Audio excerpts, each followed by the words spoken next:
rupiah kembali anjlok hingga menyentuh level terlemah sepanjang sejarah. Banyak yang mulai khawatir Indonesia akan kembali mengalami krisis seperti 1998. Tapi benarkah situasinya sama? Nilai tukar rupiah kembali menjadi sorotan tajam. Pada perdagangan Senin 18 Mei 2026, rupiah tercatat melemah hingga menembus level Rp17.600 per dolar Amerika Serikat. Angka ini bahkan disebut sebagai rekor terlemah baru rupiah di pasar spot. Di saat yang sama, indeks harga saham gabungan atau IHSG juga ikut tertekan.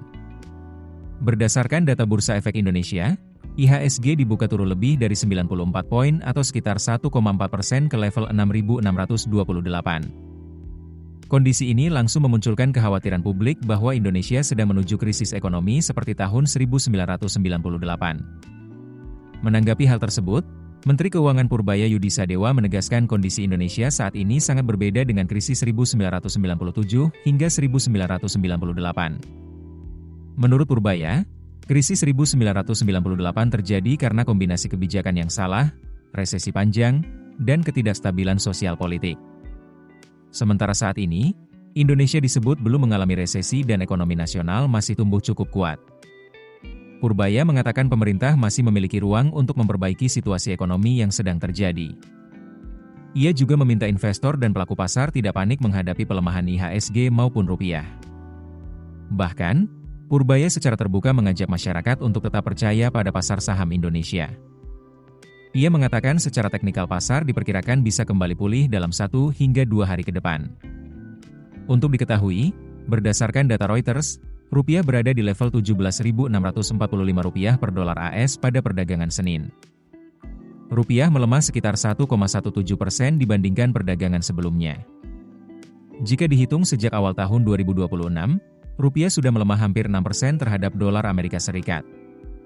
Bahkan sejak Oktober 2024, depresiasi rupiah sudah mencapai sekitar 12%.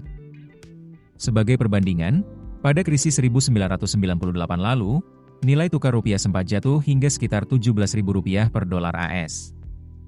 Namun pada masa pemerintahan Presiden ketiga RI B.J. Habibie, rupiah perlahan kembali menguat hingga ke kisaran Rp6.500 per dolar AS dalam waktu sekitar 17 bulan. Meski angka pelemahan rupiah saat ini mulai mendekati level krisis 1998, pemerintah menegaskan fondasi ekonomi Indonesia saat ini jauh lebih kuat dibandingkan masa lalu. Kini perhatian publik tertuju pada langkah pemerintah dan Bank Indonesia dalam menjaga stabilitas rupiah di tengah tekanan global yang terus meningkat. Keputusan bisnis terbaik datang dari data, bukan tebakan.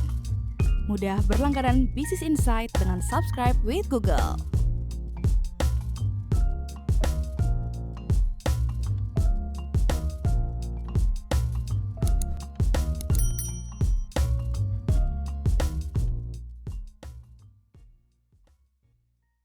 Download aplikasi Kontan sekarang di App Store atau Play Store.